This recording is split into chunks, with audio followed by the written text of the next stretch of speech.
Are not only morally justifiable, but they have the potential to address long-standing racial disparities and inequality. The equivocal number from the 1860s for 40 acres today is $200 million for each and every African American.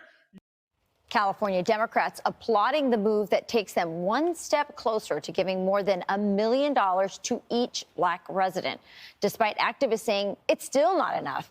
GOP presidential candidate Larry Elder ran for governor of California, and he joins us now. Larry, we've been talking about this story all morning long. Is this for real? Could this really happen? Could they really give reparations to black people in California? Well, Rachel, thank you so much for having me. That's kind of the problem, isn't it? I ran for governor. I'm familiar with the state budget. It is $300 billion.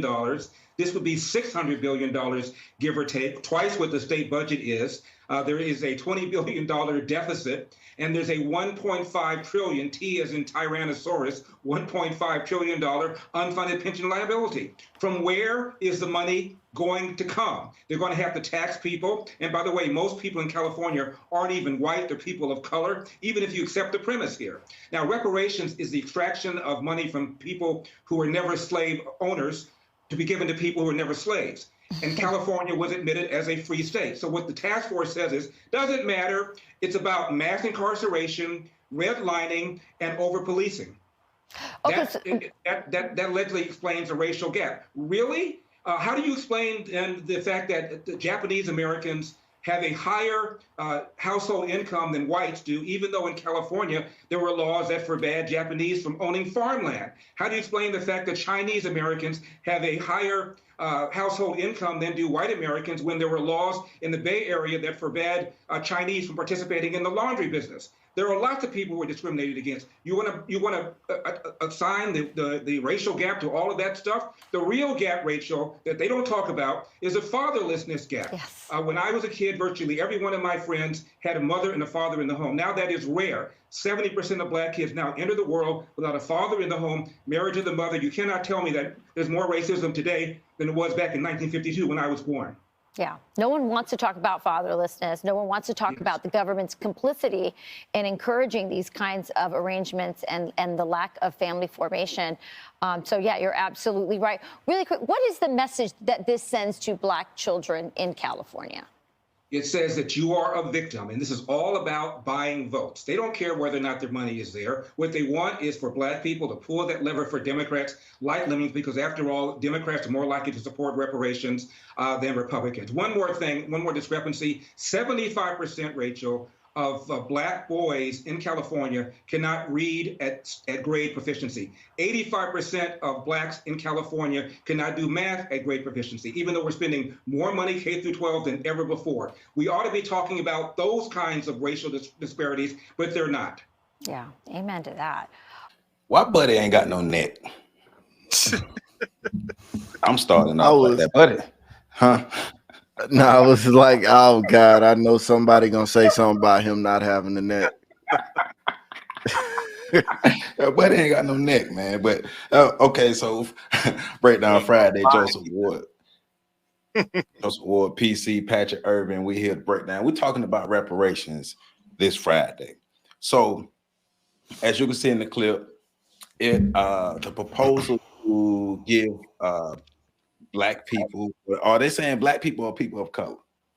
Nah, this is supposedly strictly black people, direct descendants of slaves, supposedly. Well, because it sounded like I was hearing like different language, like people of color and African Americans or whatever. Were. Okay, yeah. So so let's assume 1.2 million to every black person in the state of California. So it's the proposal has been approved to be put forward, to be voted on, to be actually put into law to give all of the black people in California their $1.2 million. So we want to talk about reparations overall. Like what should real reparations look like from black people, for black people? But also on the other end, because we come from the self-sufficiency standpoint. If they do get the money, or how do we repair the things that we've done, or how do we make sure that we're in a good position to uplift and rearrange and recreate the communities and things that we need for ourselves? Because me and PC was getting into a conversation, starting to get into the conversation a bit earlier. So to me, looking at it from both sides, to me, on the side of California giving reparations, this sounds like hush money to me. So y'all tell me, do I feel like that by myself? Does it sound like hush money being given?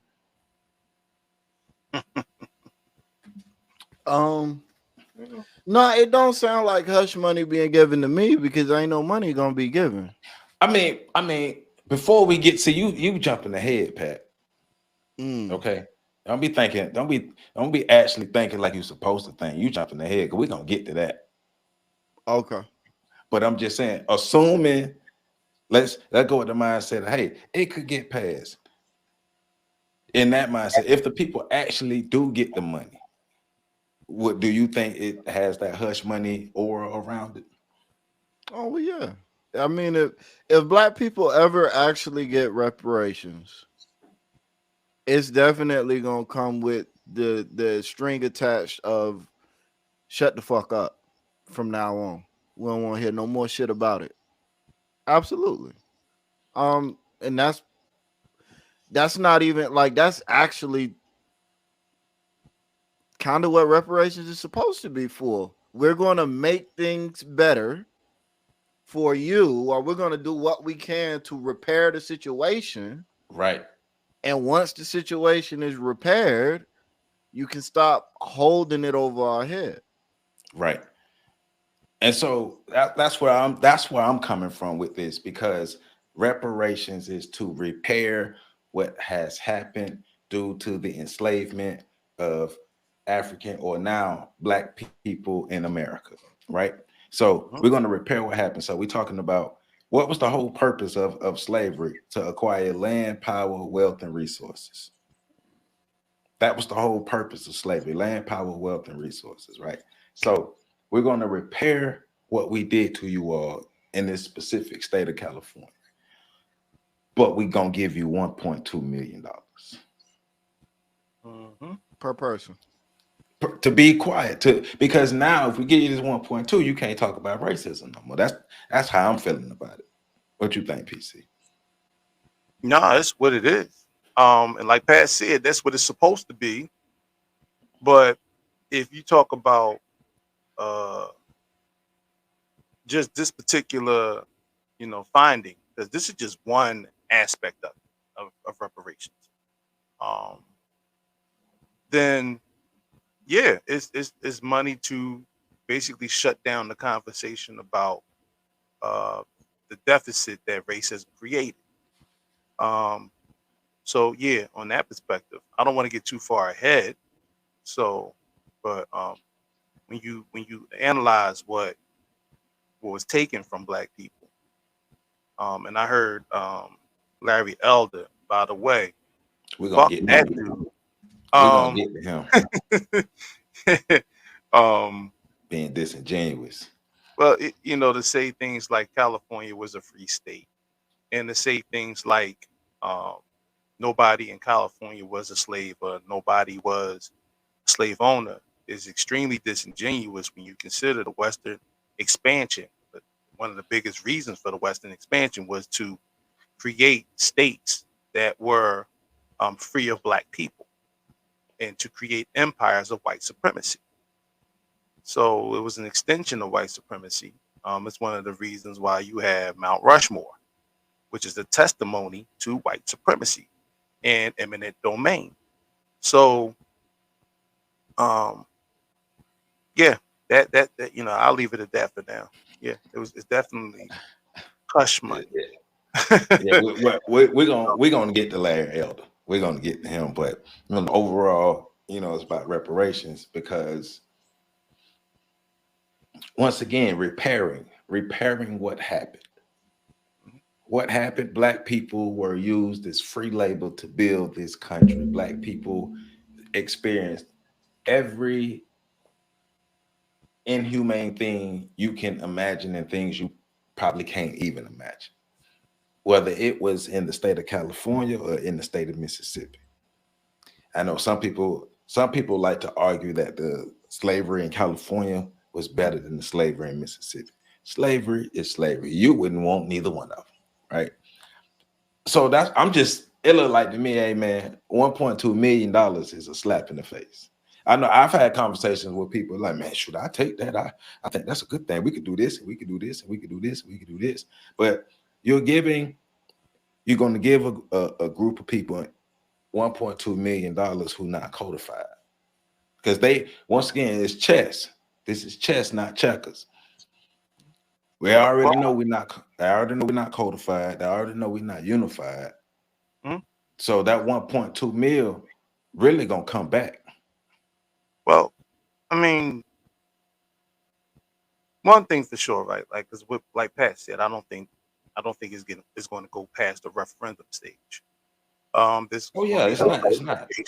and for until a point where the money is pretty much worthless, or we get stagnant into some type of digital currency. But slavery wasn't the only reason Black people needed reparations. The damage to Black people, the majority of the damage that happened to Black people was post-slavery, when the wealth was actually redistributed in this country or locked in this country.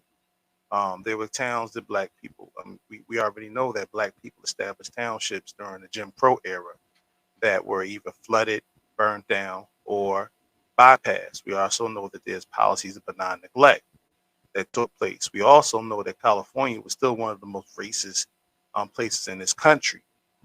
People forget about all the riots of the 60s that took place in California, the burning down of Central Avenue in California, the Watts riots that took place in Los Angeles. So what I'm saying is slavery wasn't the only reason Black people are asking for what they deserve in terms of reparations. You had a lot of things systemically that were put in place that created unfair conditions for Black people to live in. You destroyed the the esteem of the Black community, destroyed the image of the Black community. You I mean, when I say you, I'm talking about the apparatus that we call America. Um, there were Black people. I mean, the crack cocaine epidemic alone, where the CIA acknowledges that they distributed large sums and quantities of drugs to fuel wars in Central America to buy weapons for Iran. I mean, the Iran Contras. So, there was a lot of different stipulations as to why Black people in California should be receiving reparations. Now, what are they going to do with them? That's another part of the conversation that we have to address. But you know, um, that's just when I hear people make the argument about, well, I wasn't a slave and nobody else was a slave owner. Yeah, but we all know that the you know institutional wealth, generational wealth was created. Institutional wealth was created, and certain people were robbed of their access to that wealth. And by the way, majority of Black people in this country were not invited; we were stolen. But So, well, that's the thing. Like one of the pieces Larry Elder was saying, well, you're trying to make people today pay for what people yesterday did, but people today benefit from what people did yesterday. well, in Like addition, you don't have the wealth you have today if it wasn't for slavery yesterday. What part of that do you not get? well, even the people that because he's talking about a lot of people of color. Okay, that and he did throw that term around, Of who course. make up the majority of California. Well, when you come to this country, you come to the country for the benefits, and by default, you also inherit the burdens of that. You don't just get one; it's a whole pie. You have to take the good with the bad. Um, so if you came to this country to benefit off of the ill-gotten gains of white supremacy, then you also should be held accountable when they have to pay up. And so, those types of arguments is good for the unqualified listener, but Larry Elder needs to, him and that reporter need to go back to school, because they ain't dealing with no lightweights over here. Well, I think one of the things that everybody's good at doing, but in particular the people at Fox, is changing the discussion, like changing the context and the parameters of what's being talked about. While he did mention, I forget whether it was him or her, mentioned that the commission stated that these reports or this commission for reparation wasn't about slavery. It was about all of the other things. Right after they mentioned that, they went right back to harping on the slavery. Mhm. And that's one of the interesting things that we see happening time and time again with people that are in opposition, is that they want to keep the argument focused on a particular period of time, and they want to ignore everything outside of that period of time. Um, like you said, PC, there were a lot of other things that happened, and I'm in agreement with you. I think what happened post slavery is actually worse than what happened during slavery, in terms of our ability to grow and develop as a community and to repair some of the things that we went through during slavery. People, it's easy to forget because it's seldom talked about. We came out of slavery in a relatively good place, comparably speaking to what we had just went through. We had a community intact. We actually had people crisscrossing the nation looking for each other, which shows lines of communications being developed, resources being developed, family structures and communities being still intact, that people were actually finding and reestablishing families, cities, bonds, communities. All of these things coming out of slavery were there. And what happened after that is the destruction. So I agree with the way you worded it in terms of what happened after slavery, and the commission talks about what happened after slavery. But those are conversations that we seldom get into because everybody wants to pigeonhole the conversation into this talk about slavery, during which it becomes very easy to lead ill-informed or misinformed people astray by saying, well, you were never a slave, so how did slavery negatively impact your life? Well, if all we talking about is an institution that allegedly died 100+ years ago, then that seems like a valid question. Right, but right, if it would have died, if it would have died out, if all of the discrimination, the racism, if everything would have died, then the conversation would be a bit But see, different. You you would still adding have some stuff in, repairing to do. Joe. I'm thinking. I'm doing Yeah, I'm doing a you logical keep thing. adding in discrimination and all of that. No, slavery. Mhm. That's it. Yeah, the irony behind Yeah. Joe, like, yeah. it, because the funny, it's not even funny, but black people came out of slavery as the skilled labor. Mm-hmm. They were the White people were community. afraid. Black people proved who built this country by when they were given nothing, going out and then creating whole townships. You had 60 townships in Oklahoma alone, not just Black Wall Street. You had townships that were in moving all throughout the country. Chicago, Illinois was founded by Black people. One can say Los Angeles, even though the California basin and going all the way up to the top of the West Coast was all designed for white supremacy, to be an exclusive area. Black people still built in those areas, and black people were able to. And in fact, I mean, one can argue, and Dr. King argued this, when black people, when slavery was over and Reconstruction was over, white folk realized that they didn't have enough skilled laborers. They didn't have enough wood masons. They didn't have enough blacksmiths to do the work, to build. They had to go and pitch a call to their European cousins to come over here. That whole bring me, you're tired, you're hungry, your huddle masses yearning to be free. That was all a call to repopulate the this particular country with skilled artisans to come in to replace the skilled labor force that they had on the plantations. Meanwhile, black society was building up all over this country at that particular time. When you look at the carnage that black people had to go through, the terror that black people dealt with since then, I mean, it's unheard of in terms of the wickedness that black people had to rebound from, eventually to it, and the war on drugs that was targeted towards black people. There are so many aspects of American society that warrants reparations for black people. Now, as we, talk about what's happening in California, I think that,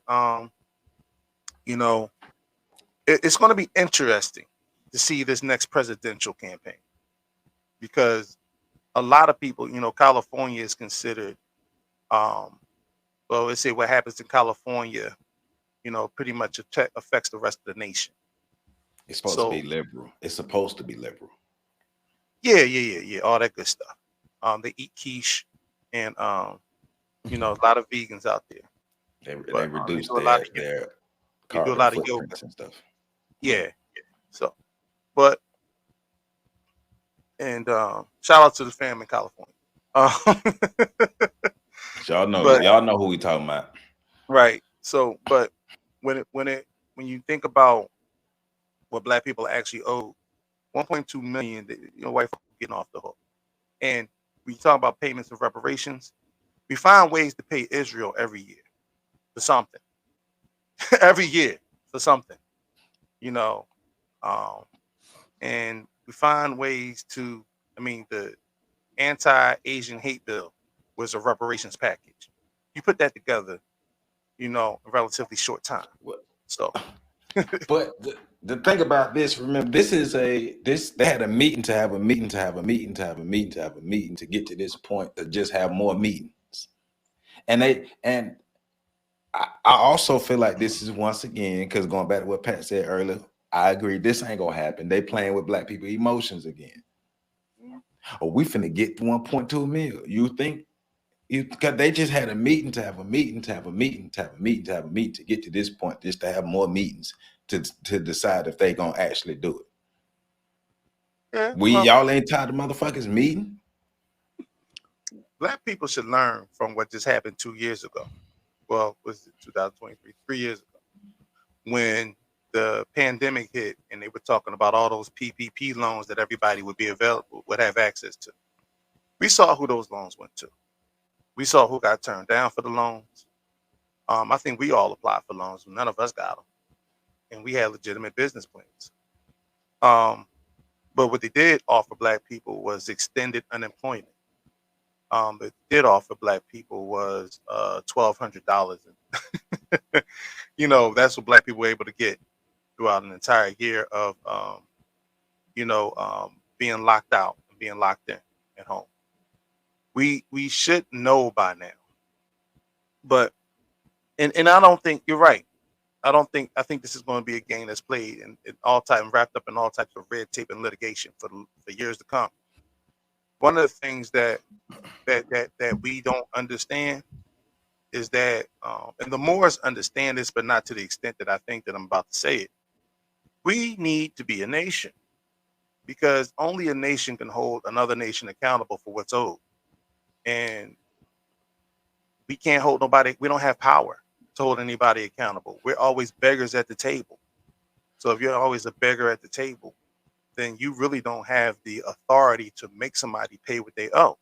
And a bully ain't never going to pay what you owe. But You know, also, us not being a nation is part of the concern or the side eyeing that I'm doing to this, because I think, well, I don't think they know. They know you give unorganized people money. I mean, think about how many jokes have been made over the decades about giving black people reparations. Mhm. Remember in the 90s, the jokes was black people ain't gonna do nothing about Cadillacs and fried chicken. yeah, You know, now when I was young, I didn't fully get it. But as a grown man, you know, I get where the jokes and stuff come from. But the sad part is we haven't progressed to a point to where as a people, or presenting ourselves as a nation, we have we can show better that, hey, even if people do get this money, we've constructed ourselves, we structured ourselves, we have the code applied to where we can use this money to truly enhance our situation. But remember now, you're behind enemy lines, so you're still gonna have to protect yourself. But I think they already know, you get this money to unorganized people, it could probably separate us even more. Well, I think one of the challenges here is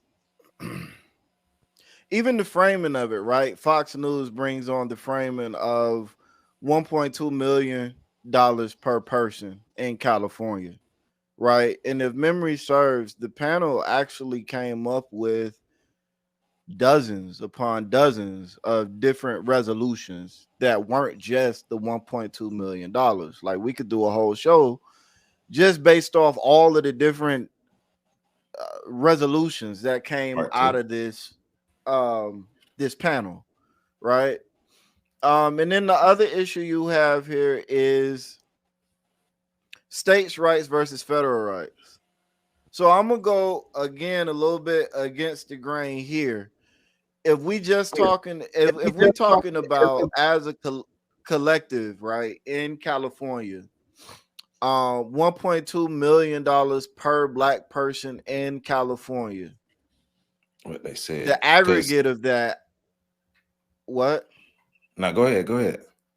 Oh, I was gonna say the aggregate of that, if we're just talking about $1.2 million per person in California, I don't necessarily think that is I think that that's sufficient if you're doing it per person, because you would look at the aggregate of that would be the wealth, and that's just in this one state. But the bigger problem I have is that we've seen what happens when national issues are attempted to be solved on a state level, right? They don't get solved. The discrimination that black people face in America is not a state by state, case by case basis. Right. That needs to be taken up on a federal level. That's how even the small advances we've gotten thus far, we've gotten them when we go to the federal government. Every single time we try to solve an issue in a state. I mean, let's remember, states' rights was the Civil War. yeah. Like, but we keep getting into these situations where we're trying to solve challenges as individual blocks, state by state by state, and that just doesn't work. It's never worked. It's always been to the benefit of white supremacy to keep black people segregated and split up to where they're fighting these, it's the United States. You fighting 50 different battles instead of fighting one. It's a tactic. It looked like a separation tactic. But also, Larry, so a few things in that I agree with Larry Elder, but one thing he did talk about was the amount of money he was going to take to pay everybody $1.2 million. And so this article that I'm looking at for PBS is saying that the state could owe up to $800 billion. And they're also saying that's 2.5 times Right. the annual budget. So basically, like he said, California doesn't have the money to pay that. So Right. also he said, well, where's the money coming from? Oh, Well, listen. again, Go ahead, PT. No, go ahead, finish. I'm following up. I was gonna say again that look, this is where we got to think about all these other things. The United States government, the United States as a federal government, doesn't have enough money in the economy to pay black people back financially for slavery. Right. They don't have it. Right. Our economy It's is not not gonna that happen. big. It's not gonna happen like that. But other perks and other things could come into the play to help solve that problem. But any black person sitting out there saying the government just need to give every black person in America $50 million. The government I know America is the richest nation in the history of the country, in the history of the world. I'm sorry. But that wealth is finite. It's not infinite. You know, when I think about something like that, and I was just, as you said that, so it just triggered a memory that I had from this morning. But because I just started like my neighborhood. So you give every black person in America $50 million. How are we going to protect ourselves from the white people who finna come get us and get our money and try to do all the things that they can to us? And not only them, we got to think about the Hispanics and the Asians. So how are we going to protect ourselves as divided as well, giving everybody $50 million? Well, I'm about a lot of Second Amendment accessories, But you're gonna have to get there. You're gonna have to get there, and they coming in droves. Because we small divided people that's gonna be dealing with people, better organized people. Well, I don't know. Now Negroes might get on code for that now. Hey, they gotta Maybe black people. They will actually Black have people. something to get cooked. I'm telling you, they might actually have a common cause for a change. But and that speaks to some other things. But when we look at what, first of all, that would you would see hyperinflation beyond your wildest dreams. The money wouldn't be worth the paper it's printed on. Right. But I think it's right. I think there needs to be a combination of reparations when you talk about repairing, that means that you also There have we to go. repair the psyche of people. So you have to actually train black therapists, black psychologists, black psychiatrists to be able to deal with the PTSD that black people currently suffer from, post-traumatic slave disorder that black people suffer from. You would literally have to give black people sanctuary. In other words, safe zones, sanctuary cities where black people could set up and create their own township, building wealth. And in regards to black people would have to receive a dramatic cut in taxes in these places to catch up to where, in terms of the wealth gap between white families and black families. And don't worry, black people are going to make up for it in their purchases, because there's going to be a lot more Teslas and the latest cell phones, accessories. I'm in Florida. There's gonna be donks everywhere. Donks on big wheels everywhere. Bruh. Anybody doing BBLs? You're gonna see a lot of short brothers getting taller, right? Like the dude that got his legs extended. But so are you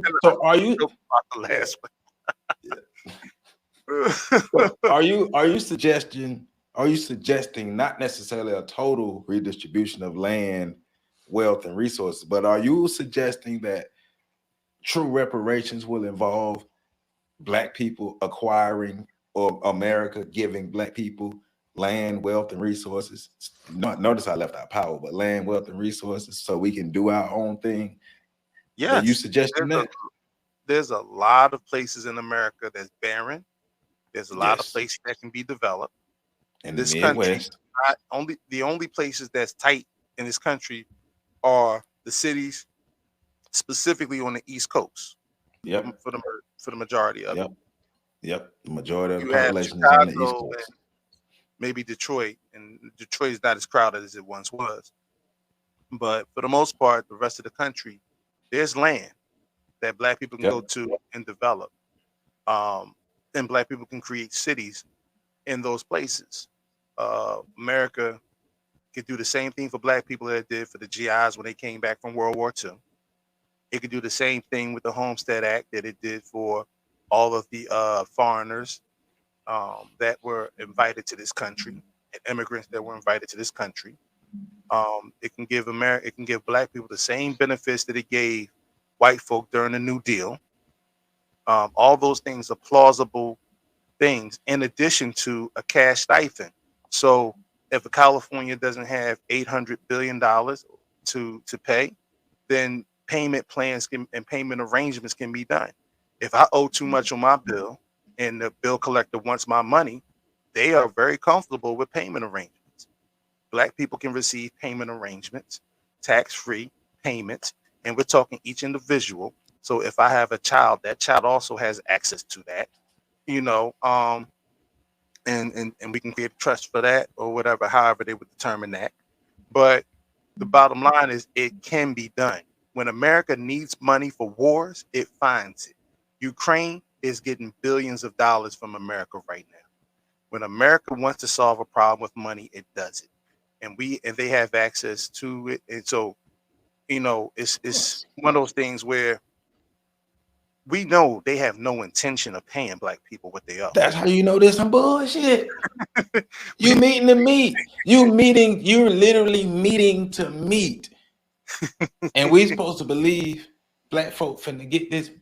Because like you just said, if they were serious about it, they would have been approved to cut the goddamn checks. But if they were serious about it. But it comes down to the fact that black people are not codified now. And we don't have a culture that supports proliferation of black values, virtues that benefit us particularly. You have black people right now that talk about they want reparations because their eyes are getting big and they see cash. But they're the same black people that be like, fuck that nigga down the street. You know, might have to beat that out there. But it's one just it's one. The bottom of the nigga don't count, huh? you said it too. All right. So but we're too assimilated and we're too comfortable to be on code against what the system is. Patrick mentioned it earlier. You mentioned it too. They create 50 states with 50 different hurdles that we have to go through. They have formulated a system that is sophisticated in nature. So it's not just a simple hearing, get the check, boom, boom, boom, and you get your money, and this, that, and the other. They've created all these loops and hurdles that we'd have to go through in order to do this. And what they're doing is similar to how women treat men. They're just doing a tactic of wearing you down. Right. But it also goes back to what you said earlier. We said it earlier. We're going to point out again.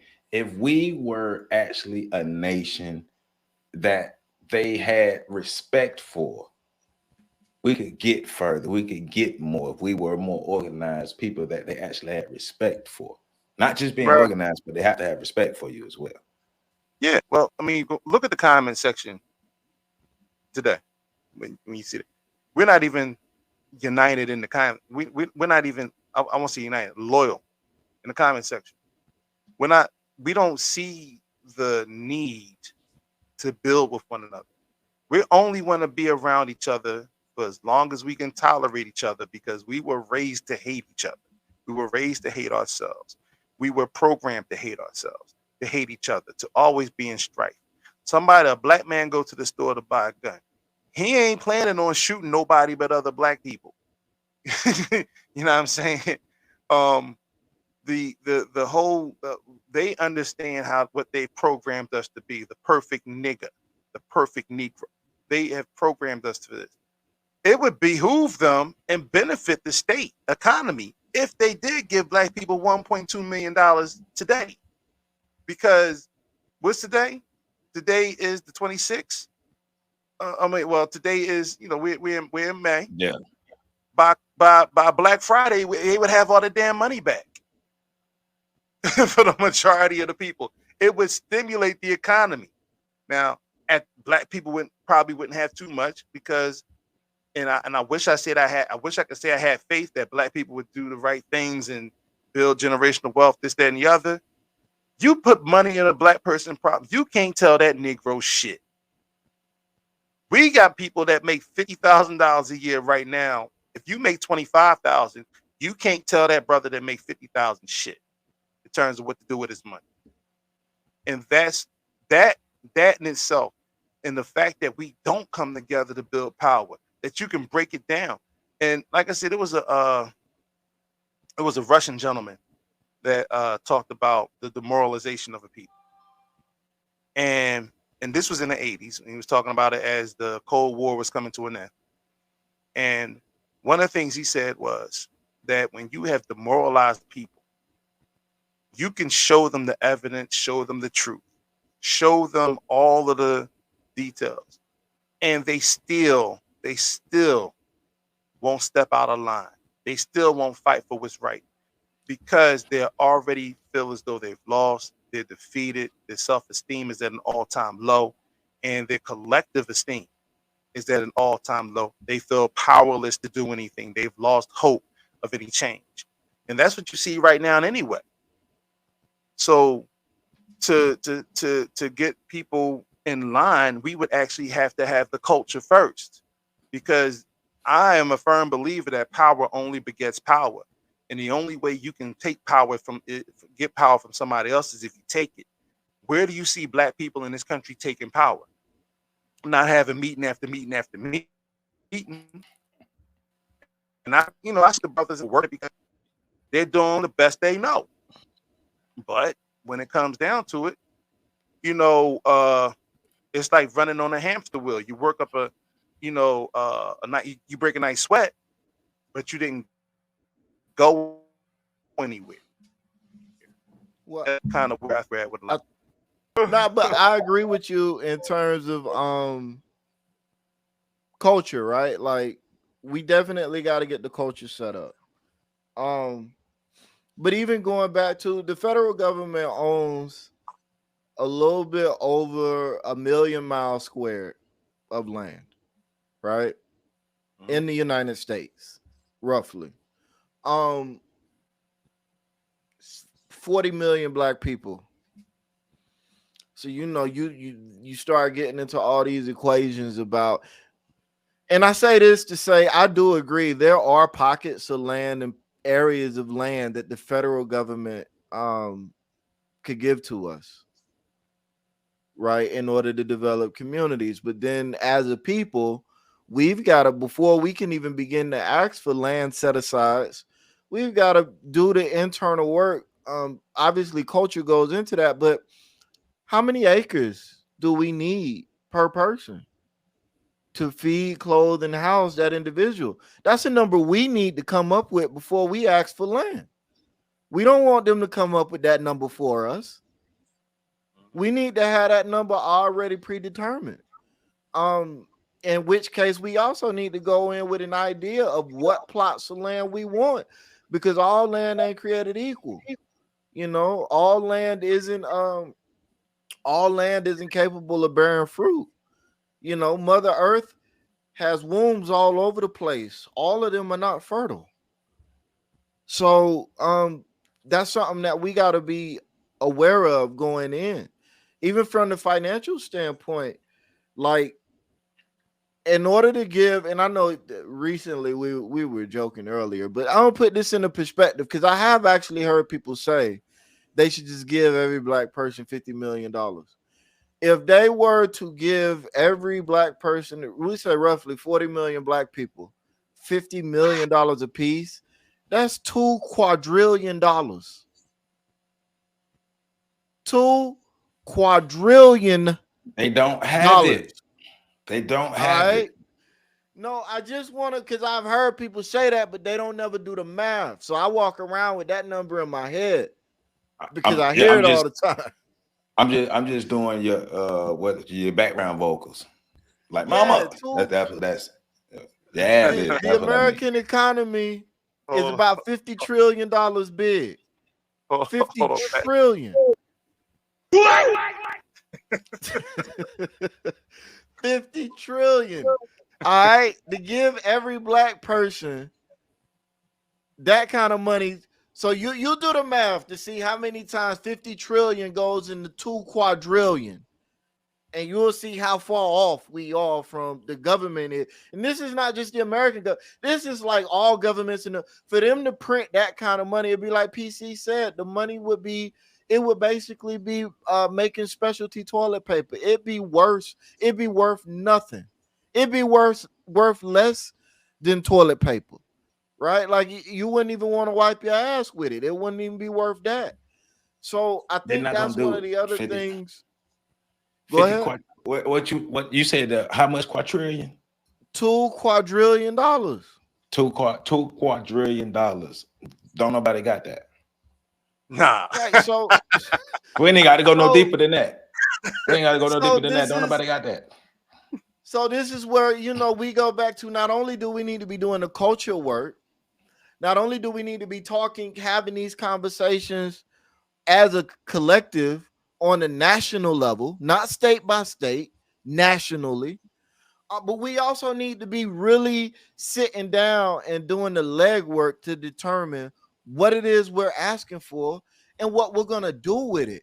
Because another problem we have is every single time, and I looked at the thing, the draft report from this task force when it came out. So I'm going off memory right now. So if I say something wrong, forgive me. But every single time we have one of these task force that meet to explore the possibility of having a meeting about possibly putting together a panel to explore the options that we have legislatively to give Black people reparations, aka meet about a meeting. Maybe. There are a few things that always come out of these task force, right? What's that? The first one is Nothing. something about prison reform, right? Always, without fail, something about prison reform. This task force is no different. They wanted to, I believe, remove the death penalty, and they wanted to increase the pay that inmates got for the work that they did, and they wanted to remove involuntary servitude from the books altogether, so that there's not even enslavement of convicted felons. They want, like, all of these things that have absolutely nothing to do with reparations. They just get put in there to make situations, to really, in my opinion, make these situations untenable. Nobody's gonna take this stuff seriously when you add all that shit in there. Go back to the clip we was looking at. She talked about reparations. Larry Elder gave his opinion. Then when he went off on this tangent, he started talking about everything but reparations. Well, but you know why he? Go ahead. Go ahead. He ain't got no neck. That's the first answer, is because he ain't got no neck. But go ahead, ask your question. No. I was gonna say, but this is why he can go off on all these tangents, right? Because I'm scrolling through it right now. I pulled it up. I'm scrolling through it right now. There's like 50 to 75 recommendations in here. And I see everything from professional career training, which, that's cool, to reducing the placement of African American children in foster care and increase kinship placements for African American children, which cool, to funding free tuition, cool, expand access. Like, there's just so much stuff in here that you're like, okay, cool, goddamn,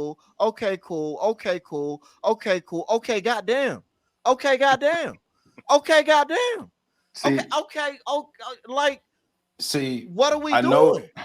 I know you had a heart attack, but your toenails are too long. So we need to clip your toenails so your toes can look better. And then I noticed that your hairline isn't crispy, like Black people crispy hairline. So we need to fix your hairline. And then look at your outfit. Come on, man. How you gonna wear an outfit where you wearing royal blue and navy blue, and then you got black shoes all the time? you forgot about the heart attack. We're not gonna talk about the heart attack because if we can fix the toenails and the hairline and the outfit, maybe the person will have better self-esteem, and then that will further help to reduce heart attacks. But we need to have a meeting about that. And see, let me land my plane right here, right? Because Bullshit. here's another one. I just scrolled across this one. Prohibit discrimination based on natural and protective hairstyles in all competitive sports. What? Hold on, read that Right? again. Read that again. Prohibit discrimination based on natural and protective hairstyles in all competitive sports. Oh, they talking about swimming, black people in swimming. So, but this is what I'm saying, right? It's bullshit. Right. Like, I know we want to say the shit is broad, and it is broad. I'm not disagreeing with that. But black people, we need to be able to boil this shit down into the key things we need from the government in terms of land and resources. And all the rest of this 100 million shit, we can do ourselves. Mm-hmm. Yeah, and that's where I'm gonna land my plan. Well, going back to some of the things Larry Elder was saying, one of the things he was getting at is black people don't have their stuff together. Now, of course, he was getting at in a very disingenuous way with a lot of things that he was saying, especially like the fathers, this thing, you know, black people don't. If we know black fathers are up there, we know black. So it's deeper than fatherlessness. The problem is in Black America. It's deeper than fatherlessness because the fathers are there. The father isn't married to the mother, but the father is there. So it's deeper than fatherlessness, right? So that goes back to the root of all the causes of all the things going wrong in America, which is racism, the systematic racism. Yeah, well, a lot of the stuff that a lot of the symptoms that black people suffer from are rooted in poverty. You remove poverty, then you don't have as many out-of-wedlock families because the now poverty men afford to be husbands. The poverty is on purpose. Yeah, but this is what came from the redlining. This is what came from not being able to get loan. You can get loans to go to college up to $100,000, but you can't get a $10,000 loan to start a business. Discriminatory practices when banking. We did the list goes on, but like Patrick said, we got the wrong people sitting in the room with these meetings and talking points. And there's a lot of liberal jargon, feel good policies on the table. Who gives a flying about what hairstyle? You become a nation, you can wear whatever hair you want. I see Asian kids with spiked hair and punk rock looking. They don't get stopped. They don't get told they have to wear their hair a certain way when they go certain places. They got power behind their name. They got a nation behind their name. We still don't want to do the necessary work to build with one another. Hell, we can't even get black men and black women to get along. Black women and black women and black men that have children. Well, you know, so the whole thing about what we need to do is very simple. Patrick, you said it. Give us land. Give us resources to develop the land. And I mean, because when I look at that number, 40 million people, 40 and some say 50 million, I'm including family units in that. So 40 million people, you might need 10 million different family units. You know, and not everybody's going to want to develop land. But when I do agree that we need to be the ones to decipher what that number looks like to us and when we sit at the table. But that means you actually have, and this is where I say we need think tanks. Because the think tank, nobody is going to give it. The think tank is going to say, too much of this is focused on prison reform. You change the conditions of the black community. You actually put policies in place. You want to talk about prison reform? How about we have tort, or not tort reform? How about we remove tort from the legislation that protects police officers who abuse their authority against black people in this country? And I'm just talking about a simple policy. Yeah, but see, that will go to a redistribution of power. And that will be the last thing that they redistribute. Like we was talking earlier, land, resources, and wealth. They have like surplus and some trash of that they can give out, but power. Well, that's why you have to have power. Yeah. That's To why get you power, build power. you look for and I'm glad you said that, because look, we have to remember they did not get the power that they have because they asked for it nicely. They killed and took it. We got to remember that. Well, and as because I'm just reading through this thing to refresh and it's eliminate interest on past due child support, eliminate back child support debt, you know what I'm saying, greater transparency on gubernatorial appointments, licensure for people, like a lot of this stuff, transforming the minimum wage back into a living wage. A lot of this stuff ain't even black specific. It's shit that's gonna help, and to the point both of y'all made, right? Like, the problem ain't no daddies in the home, because that's an epidemic across the country. Every community, white people, black people, even Asian people now are experiencing a rise in single mother-led households. But for whatever reason, black people are still suffering from. So, like PC said, it goes back to poverty. Now, but our poverty is different. You can't target black poverty with these generalized programs that are going to affect the rising tide lifts all boats. We've seen that shit works about as well as trickle down economics. But that, like, I go back to, it goes back to what PC said. We have the wrong people sitting in the room.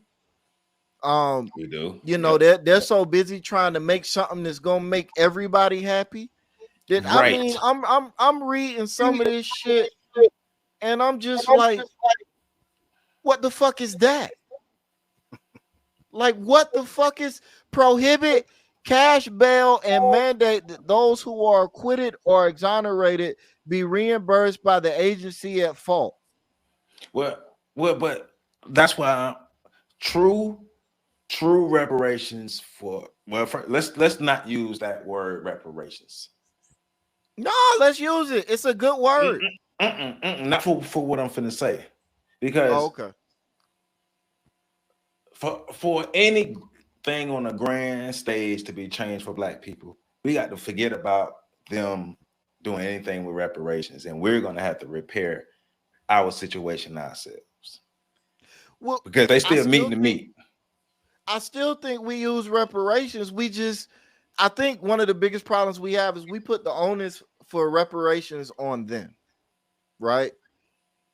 The onus for reparations should be on us. You give us what we need, we will repair. Well, I guess I won't. Go ahead. I guess I won't use the word reparations for us. I would say, I don't know what word I would use right now, but something more to reorganize, to reorient, to restructure our. But I still go back to something probably similar to reparations. But I don't know. I just think I would use something different for us to describe what we're doing for ourselves. But I do get it. It still would be a synonym for reparations. Enact enforceable legislation with penalties that dismantle the school to prison pipeline and decriminalizes the youth justice system. All of this is stuff that wouldn't even be an issue if we took care of the root causes of that's poverty, like Peachy said.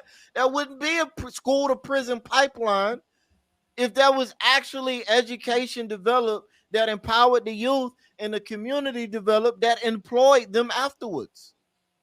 This sounds like too many bourgeois Negroes were sitting up there having a wine and cheese session, talking about things they've never truly been through.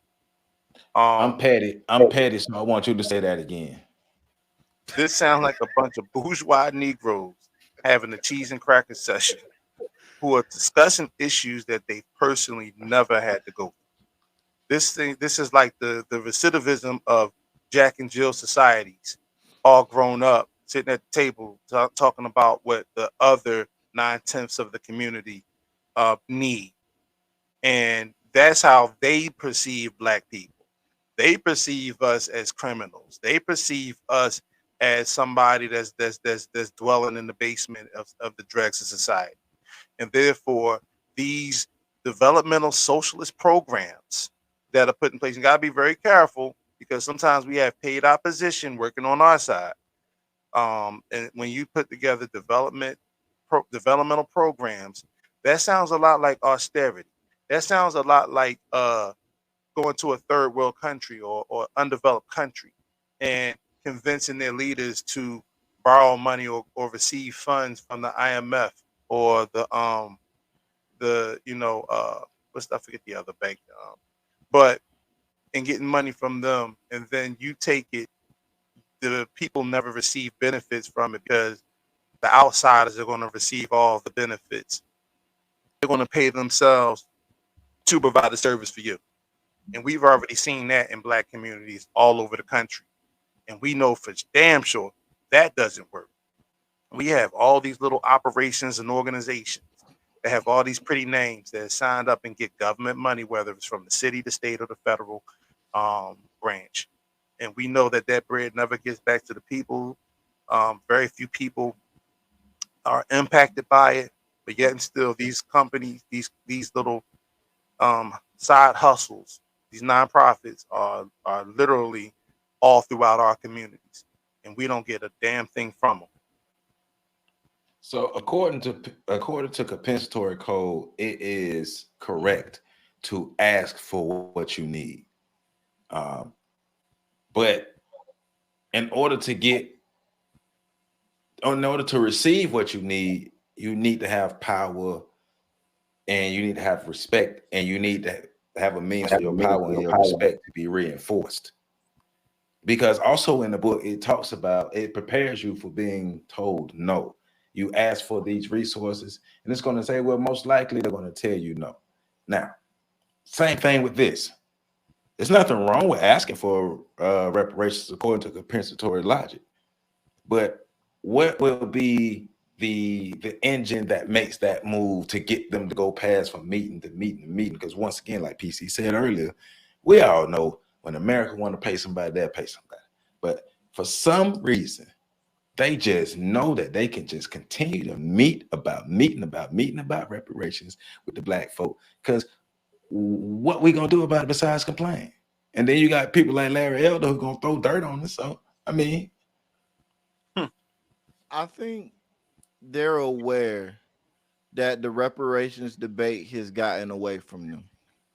If they would have given out reparations when slavery ended, like there are talks or documentation alluding to the fact that it was maybe being considered back when they created the Freedmen's Bureau after the end of the Civil War, which ironically and interestingly, the very first thing mentioned in this particular document is to create a California American Freedmen Affairs Agency, which sounds a lot like the Freedmen's Bureau. Anyways,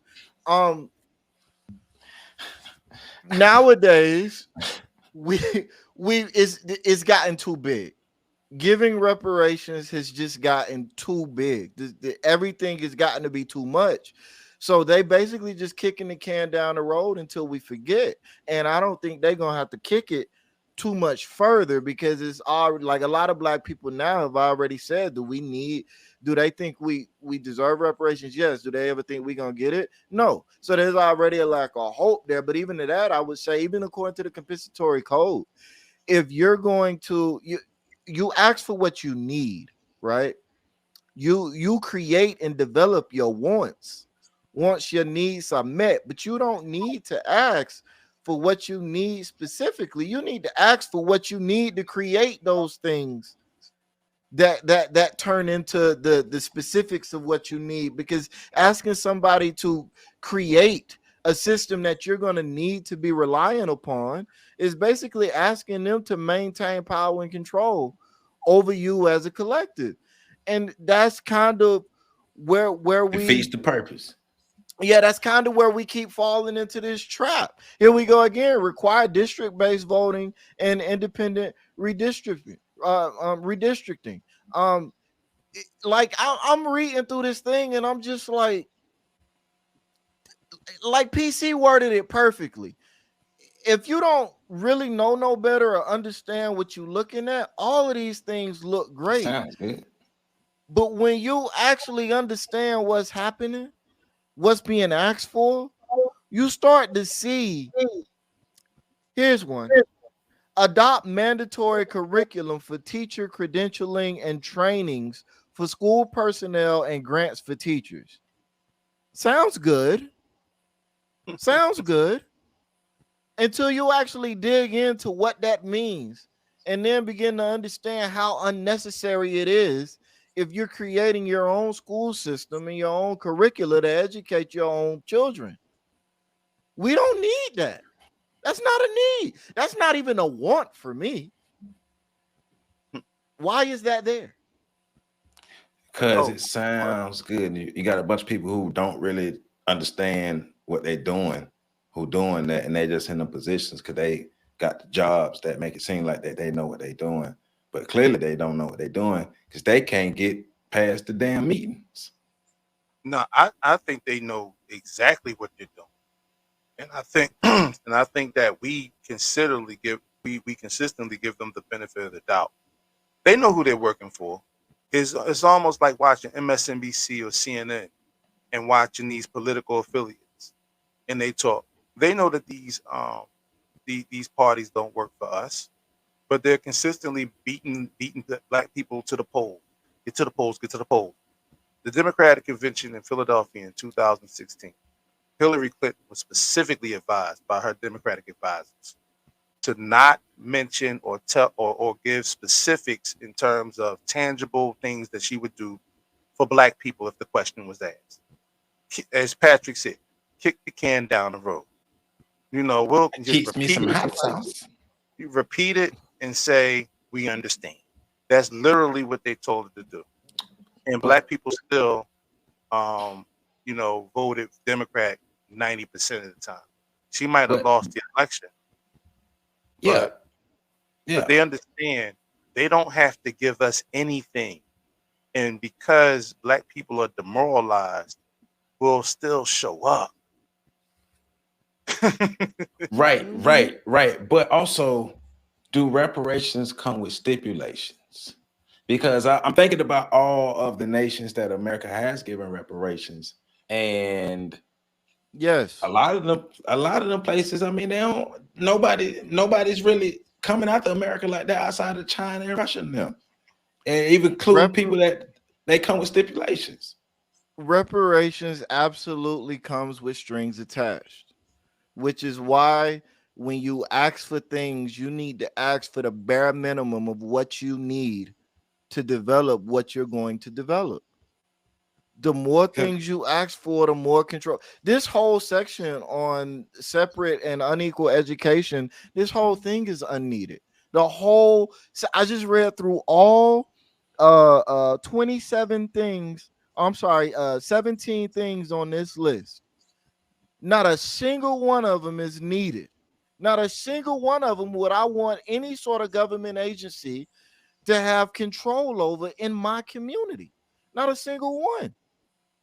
Not a single. I'm reading back through them to make sure I ain't tripping. Increase funding the schools to address racial disparities, fund grants, pandemic impacts, implement systemic review, improve access to educational opportunities for all incarcerated people, adopt mandatory curriculum. I'm not going to read all of them, but it's basically white people, please do better about educating black people. Because it's not like we have the capacity to educate ourselves. It's not like we could do something.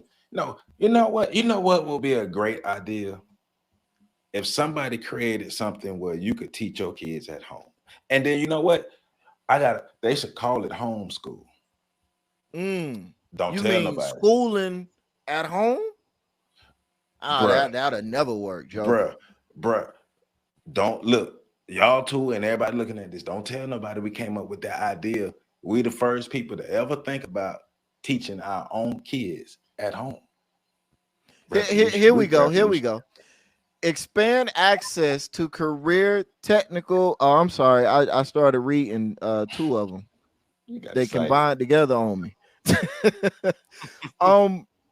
Eliminate standardized testing for admission to graduate programs. That was another one that said basically allow students to go to whatever school they want. And see, to reduce segregation in the classroom. None of You this know talks what, PC? about. I'm sorry, go ahead. No, I was gonna ask you a question, and maybe it'll bleed into what you was just about to say. I got my own thoughts on this, but I'm curious about your thoughts because you're educated with a lot of experience. So one of the things in this document does talk about improving access to or reducing segregation by here we go. Reduce K through 12 public school segregation by enabling students to attend schools in other districts. So you mean in busing? my mind, You mean busing? I'm gonna leave that up to interpretation. But in my mind, right? Sounds familiar. Public school segregation. Well, one, the state already tried to undo that, and it didn't work. We're more segregated now than we were when they passed the laws to end segregation. So my question becomes, why is it that black folk refuse to see the fact that white people don't want their kids in school with them as an opportunity for black people to take over the school system and teach their kids what they want them to learn? Why are black people struggling to grasp that concept? Why do we keep chasing white people around? What you mean? That's because we are suffering from arrested development. What you mean, So, bruh? We still believe that we're not capable of doing adult type work, work in the community, being responsible for anything, whether it's the resources, whether it's the power, utilities, whether it's the infrastructure of our community or the education of our children. So what I've seen is we like to pass the buck, and therefore we can have a scapegoat for when shit goes wrong. That's what I thoroughly believe. That's what I've seen. So I don't know if that's the answer you were looking for, but that's the one that I had. White people, we believe in white people, bruh. Like white people are like gods or something to us, bruh. We need white people, bruh, in our lives, dog. White people need us too, dog. Not like God. White supremacy is the religion that black people pray to. But see, if you look at it like that, then you small-minded. See, white people, secretly white people need us. And so we have a 7th or 8th sense that recognize that white people need us. And since we know that, therefore, innately, we follow white people so we can help them meet their need of needing us. You feel me? Yeah, well, you know. They're like, yeah, bro. Yeah. Right on, brother. Right on. Man, we crazy as hell. That's the answer. The bad part. We crazy as hell. Well, we're and I keep going back. Demoralized, man. I mean, it was eye-opening to hear that man talk. And I wish I had his name at the time. I saw it, and but when you're a demoralized people, you don't think you have it's like being depressed. You don't have the strength mentally to even conceive something as big as nation building. Nation building is not a small feat. It's something that it requires simplicity, but it's also, something that also requires some strategy, requires the ability to think on a global scale. And many of us can't think past paying bills in our own house. So how can we see or understand the cooperation of dealing with one another? And we don't trust each other. We trust white folk. You have two businesses next to each other. One is a black business trying to do the best they can, and then you have Walmart. Which one do you think makes more errors on a daily basis? Walmart. Walmart, yeah. Which one? Especially the Walmart over here on West Tennessee Street by my house. Which one do you think black people are more likely to go back to after there's been a mistake or an error in that particular business? That good old Mart, because they can walk down the aisles and be loud and be ghetto. There you go. And Walmart is a trash of it. You know, I haven't been to a nice Walmart. I haven't been in years, but I haven't been to a nice Walmart. Every time I walk into Walmart, I walk out feeling as though I need to take a shower.